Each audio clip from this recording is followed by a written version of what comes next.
You're listening to Stimulus Tech Talk, a conversation-based podcast created by Stimulus Technologies that covers a range of topics related to business and technology.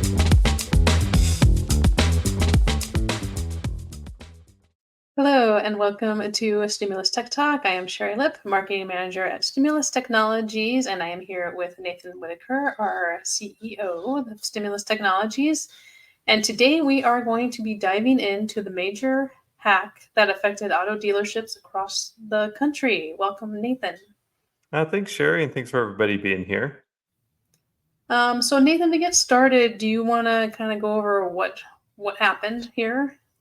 Well, happening actually. So this is an ongoing attack, and we're just we'll use this as an example because there's still not a ton of details about the attack, other than we know the immediate effects of it. But CDK Global operates a cloud service for car dealerships that is a complete integrated dealer management system. So car dealerships rely on CDK to for all their invoicing, repair orders, vehicle sales, accounting, everything related to the operations of the car dealership. They use CDK for, and they operate about 15,000 dealerships across the US and Canada.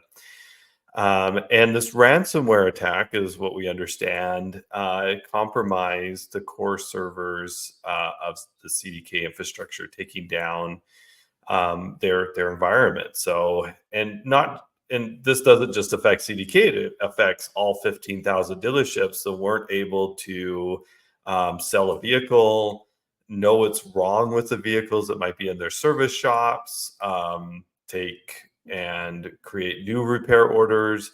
I mean, these dealerships are essentially shut down because of this attack. So, pretty serious event that happened. So, and then is that still ongoing? Are dealerships still shut down? So, as of this podcast, so recording this podcast, they are coming back up little by little. There's certain parts of their environment that they're able to get up, but the attack was on June 19th of 2024. And as of this podcast, the dealerships are still struggling. There's very, very little operations.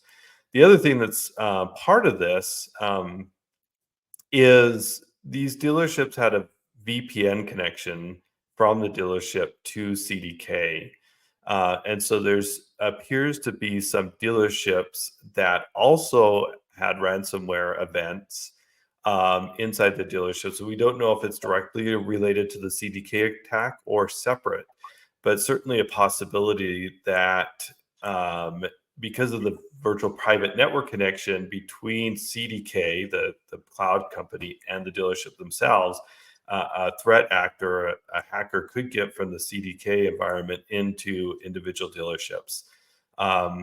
Not sure if that is what's happened, but there's an auto group in Nevada, and they operate in a lot of other states called Finley that also suffered an attack that took down their networks too.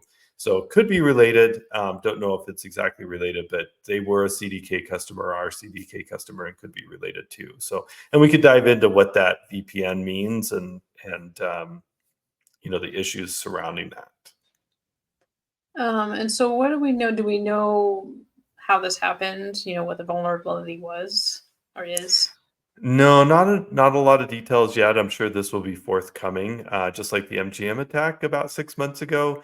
There were revelations on exactly what happened, and I'm sure as the months go by that we'll get some additional information. But we do know it was a ransomware attack that the hackers were able to infiltrate the systems and encrypt the data on the CDK systems. So I imagine this kind of attack is very scary for any business owner. What can we learn about dealing with this kind of attack from this?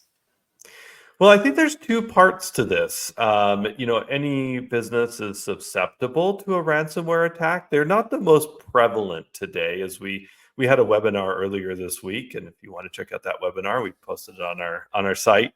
But ransomwares are actually going down, but their destructiveness are still just as bad. So that's a ransomware attack is where a hacker gets into the system at some point along the way, and then at a very vulnerable moment encrypts all your data so that you don't have access or can't use your data. So that's what happened to the CDK systems. And then, so that could happen to a small business or any business, that they could get their data ransomed inside their own environment. And that's what we see most of the time with dealing with these type of attacks. But this is a little bit more pervasive, that they were a software as a service provider providing this service to their customers. And so because the core data across all CDK customers were encrypted, now it's affecting all the dealerships. And so this is the concern as as a company, is what happens if your software as a service vendor gets encrypted. Let's say you rely on Microsoft 365 for all your files and data storage, or Dropbox, or some other type of service, or if you're using QuickBooks online, by Intuit, and Intuit gets cyber attacked, and you have no access to your data. And so that's where these dealerships are in a bit of a problem, is none of their data is stored inside the dealership. They can't run themselves and restore a backup. It's all on CDK, and CDK does not appear to have proper backups of their systems that weren't compromised. And so it's they're having to pay the ransom to get the data back for the dealerships. This is dealership data. And I think what we have to do in our industry is ask ourselves, and this is a conversation that we often have with our clients, is if you're relying on a key vendor, what kind of protections do they have in place for their infrastructure that they're willing to share? Are they, SOC 2 compliant? Are they abiding by, the FTC safeguard standards themselves, or NIST standards, or some type of standard? And then what kind of, liability insurance and protections do they have to protect the loss of data? Because in the end, the FTC, in this case, the Federal Trade Commission, could go after the individual dealerships too for the loss of this client data. So this is, not just a problem for CDK Global, the software service. It's a problem for the car dealerships too, because they're, had to protect the client data that they were putting in the CDK system. So this is a mess. I can't say it. I mean, I'm sure I could use some more expletives, but this is really a mess in the industry. Yeah, and so how does we did a podcast it's a while back now on like why we love cloud, and so jumping forward to now, how does that factor in, and where is the responsibility as far as backups fall? So I think in that, I don't know if it was that podcast or webinar we did, one of the things that I recommend is having a third-party backup of all your cloud systems, if possible. So let's talk about Microsoft 365, because most of our clients are using Microsoft 365. And inside of Microsoft's environment, you have the opportunity to back up the data inside of Microsoft. The problem with that is it's in the same environment that could get compromised. Now, Microsoft has never had a major client event that their data's been compromised in this way.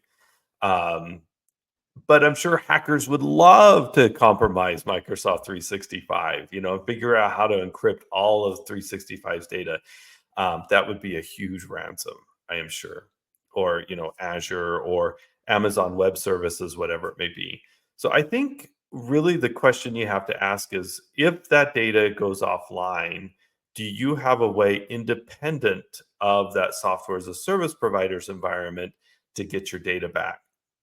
So we recommend a third-party backup solution that is disparate. That's the term we generally use in our industry, which means that it's completely separated from the primary environment. So the backup data goes into the primary environment, grabs and backs up the data, and moves it over to a location that doesn't have any access from that environment. So if that, potentially was the case with CDK's environment, the dealerships could have gone to their data backup and potentially restored in a different environment their data. Most likely, and I've never seen a CDK service agreement, but most likely the dealerships didn't have the rights or ability to do that because CDK had, some type of proprietary infrastructure set up that, couldn't be restored somewhere else. So anytime you're working with a cloud provider, that is a question I think we should ask is how do we back up the data to a independent third party environment that we could restore ourselves and get that data back ourselves. I would recommend steering away from cloud providers that don't have that ability, especially given this type of attack. And so, do you think dealerships which are dealing, there are standards because they are taking financial information? If you're financing a car, is that even more important for a business like that? Oh yeah, very, very important. And I think, the dealerships are probably having their attorneys look through their service agreements and see what liability CDK has to protect them against, these potential audits by the FTC. I know the FTC is looking into this already. So I think you have to be very clear and understanding of what the terms and conditions of this is, especially when you're dealing with data that's protected under some type of regulation or law. So car dealerships are bound under the FTC safeguards. The other one that I think about is medical practices that are storing their data in some type of electronic health record environment. What is the relationship between you and the EHR provider if it's in the cloud, and how are they going to protect you, and are they HIPAA compliant? And what's the business agreement between you and that third party provider, and who is responsible for protecting that data? In the end, again, the doctor is, or the dealership, or whatever regulated service provider has to abide by those regulations. But the question is, what's the relationship between you and your vendor, and do you have the proper agreements in place to protect you as the end consumer of those products? But yeah, this is definitely, I think, going to make a lot of people take a look at these cloud solutions that don't offer um, a way to continue operating. I mean, could you imagine if you're a car dealership that's doing maybe $100,000 a day in, or more a day in sales, repairs, things like that? I mean, this could easily cost us, even a small car dealership, tens of millions of dollars in lost revenue by being down for a couple of weeks. Yeah, I mean, it could definitely be devastating, and especially it's scary to think about if this kind of thing happens to an essential service that gets shut down and prevents us from getting food or transportation or whatever. I know the transportation has been a victim in the past of this Yeah, kind I of mean, thing. we've talked about it on this podcast before, the Colonial Pipeline, that was ransomwared, and they weren't able to get gasoline to most of the East Coast for several weeks. So this is certainly a repeated issue, and hackers, especially foreign-backed hacking groups, are very interested in going after U.S. infrastructure. So it's very scary. You know, I you have to have multiple layers of fail safes. It's essential to have what we've talked about on this show, the security tools in place to protect the infrastructure. But those are only they're not 100%. They're 98, 99% accurate. So it takes the threat actors one time to get it right to break through those defenses. Then, go to your backups, again, having disparate backups and other solutions in place to protect your environment. Okay, so what if that fails? Do you have the right insurance in place? And is that insurance going to protect you and your business and your livelihood? Is it going to pay your employees when when payroll comes around? Is it going to help you get your business back on its feet from lost revenue? So you have to have multiple layers of fail safes. Just thinking that, this is an IT problem only is a bad way to look at it. Yeah, and so earlier you had mentioned, kind of diving into the VPN aspect. You might have to help me with the phrasing a little bit on that, but what is meant by that?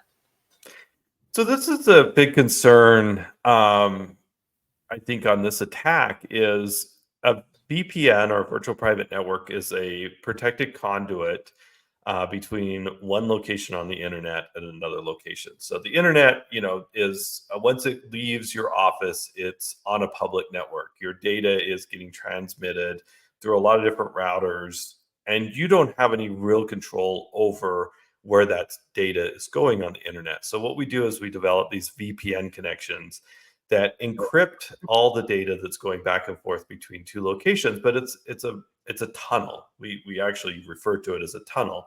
So think of like a tunnel going under the ocean being the internet, the tunnel being the VPN, and you're able to pass through that tunnel without any interaction between the outside environment. But it's often a two-way tunnel. Data can be transmitted and data can be received by either side.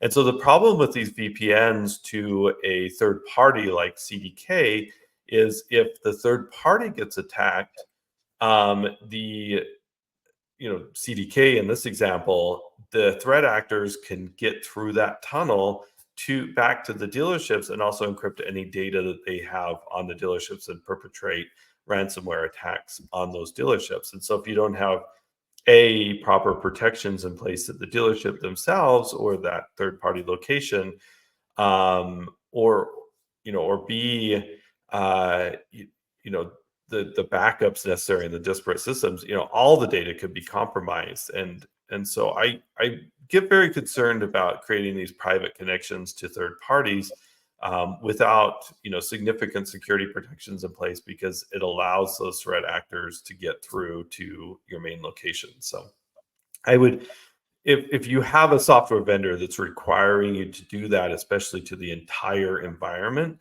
I would push back hard on that and not recommend that type of solution. Do you think sometimes businesses, you assume, even as a consumer, you kind of assume, well, somebody's providing the service to me, they must be doing it, or they must be adhering to all the proper, regulations and safeguards? Yeah, you know what they say about assuming things. So, no, don't assume it. If hopefully these dealerships had something in writing that CDK was showing to them that they were compliant, that they were following FTC safeguards.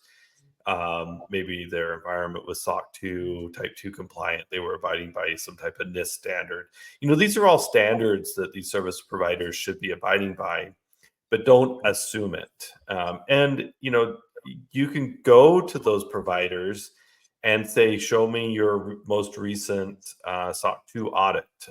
Show me your certification of compliance with the FTC safeguards by a third-party independent verifier. And so these are often third-party audits that can be done against the software provider's environment to ensure that they're compliant. And I think that gives a little bit of protection against the consumer of that product, of say, okay, FTC, if you're coming in and auditing me, I made sure that CDK was showing that they were doing everything right, that they were compliant, and we did everything on our part. This is one of those events that couldn't be stopped. But if the dealership says, oh, we were abiding by FTC safeguards, but we never verified that CDK was, we don't have any paperwork in that case, they don't have as much of a leg to stand on. And that's the more difficult part. Right. So what do you think what do you think businesses need to be aware of, for the future protections, future cybersecurity, future attacks? You mentioned ransomware is not the main, we're not seeing it as much as we used to. What do you think is going to be a bigger threat? I think the threats are very much the same. I think businesses need to understand that their service providers can go down. And the question, and for extended periods of time, I mean, we're seeing this going on over 10 days. Um, and the question is how do I continue my operations if X service provider goes down? If you're a medical office and you're running electronic health records in the cloud, what happens if that EHR system goes down? Do you have backup paper charts? Do you have, something to continue your practice operations? Especially, life critical operations, a hospital going down, things like that. So that's one of the things I think we need to all question ourselves is, what happens if our service provider goes down, and can we continue operations if that's the case? And can we receive backups and replication of that data somehow so that if we had to restore on, a new service provider system, do we have our client data, that we should own? Can we get, you know, let's say, for example, there was no way to restore the CDK data and 15,000 dealerships lost, every vehicle sale, all the repair orders, customer data, invoicing, you know, uh, accounting data, and it's gone forever. How do these dealerships continue operating? How do they file taxes? How do they bill their customers? How, you know, so having some type of record in place, assuming that your service provider could lose all your data, I think is essential. So, and no matter what service you're using, whether it's, something as simple as QuickBooks Online, um, do you have proper backups of that data? Paper records, exported Excel files, things like that, that you could somehow continue operating if you lost that data in the cloud. So ask yourself that. I think that's the biggest question that all of us should be taking away, just service provider by service provider. What happens if this goes down? And how can we continue operations if we lose access to that data temporarily or permanently? And how do you think businesses can stay proactive? You mentioned a few things there, but in keeping up with these threats, I know a lot of businesses might have been like, well, that was an auto dealership and I'm not one, so I don't need to think about this. But how can they kind of keep that in their mind, without over worrying about it? Over worry about it. Over worry about it. Yeah. Always worry about it. Yeah. Obviously, I want to say, we need to be worried about it. Anybody that's been hit, that's interviewed for a news article or something like that, they always say, I didn't think it could happen to me. I'm too small. I thought I had the right protections in place. I never thought that my industry would be a target. My small business doesn't have anything that hackers want. There's just so many reasons why people don't think that they could be hit. And we've been talking internally in our company about the sales of the cybersecurity services, and it's a hard sell because it's giving that as an option to clients. They don't want to spend the extra money. They're getting hit by inflation in other areas, payrolls getting more expensive. All their other vendors are charging them more, and to say, oh, I want to spend another 25 or $50 per employee to get the right protections in place, I just don't have that money to do it. I think it's becoming, today more than ever, it's not something that you can ignore anymore, because again, your business getting shut down for an extended period of time is a real possibility. And it may not just be caused by you, it might be caused by a service, a service solution that you're buying. So this is I think this is another wake-up call. There's always these wake-up calls every 3 to 4 months. It seems like there's a wake-up call in some industry, whether it's an MGM, a big provider going down, CDK. I think this is a good thing, that not a good thing, but this is a good example of, okay, maybe not affected a small dealership directly, but I'm sure there's dealerships with 20, 30 employees that were taken offline because of this. Think about your dental practice. If you have an online EHR or a medical practice that has electronic health records that are online, this could affect you. And the fines for missing confidential health records is a lot bigger than even these car dealership fines. So it's a big problem, and it should keep us up at night. Certainly does me. And kind of a final thought on this: can us at Stimulus Technologies or someone's IT provider help them figure out if their third party vendors are providing what they need? Yeah, it should be part of our audit. When we go through and do an assessment with our clients, this is one of the questions that we ask: is what third-party providers are you relying on? And then we go in and take and get an understanding of what that relationship is, and the data restoration possibilities and things that need to happen. So this is part of our initial assessment, and it should be part of the conversations that you're having with our team or your IT team every periodically. Is what do we do in these events, and then have these tabletop exercises to walk through it. Like, okay, our service provider just went down. What are we going to do tomorrow or today to fix that problem? And walk through it, make sure that we have the protections in place in these tabletop exercises. So those were, I think those are the three things you need to do. Periodic assessments of your environment.